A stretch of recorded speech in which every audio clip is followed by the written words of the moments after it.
মার্কিন federal circuit court of আপিলস ৭-৪ ভোটে রায় দিয়েছেন মার্কিন প্রেসিডেন্ট ডোনাল্ড ট্রাম্পের আরোপিত বেশিরভাগ শুল্ক আইনের সঙ্গে সাংঘর্ষিক। আদালত বলেছেন, আন্তর্জাতিক জরুরি অর্থনৈতিক ক্ষমতা আইন বা IEEPA প্রেসিডেন্টকে নানা পদক্ষেপ নেওয়ার সুযোগ দিলেও শুল্ক বা কর আরোপের এখতিয়ার সেখানে নেই।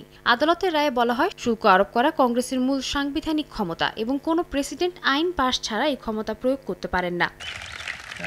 রায়ের ফলে ট্রাম্প ঘোষিত রেসিপ্রোকাল বা প্রতিশোধমূলক শুল্ক, যা চীন, মেক্সিকো ও কানাডা সহ বহু দেশের উপর আরোপ করা হয়েছিল, অবৈধ বলে গণ্য হবে। তবে এই রায় কার্যকর হবে আগামী 14 অক্টোবর থেকে, যাতে প্রশাসন সুপ্রিম কোর্টে আপিল করার সুযোগ পায়।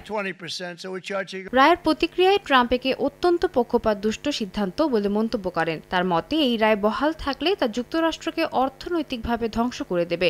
ট্রাম্প দাবি করেন, শুল্ক তুলে নেওয়া হলে দেশ দুর্বল হয়ে পড়বে আর প্রতিদ্বন্দ্বীরা যুক্তরাষ্ট্রকে চাপে ফেলতে সক্ষম হবে। তিনি আত্মবিশ্বাস প্রকাশ করেন যে সুপ্রিম কোর্টে এই রায় বাতিল হবে।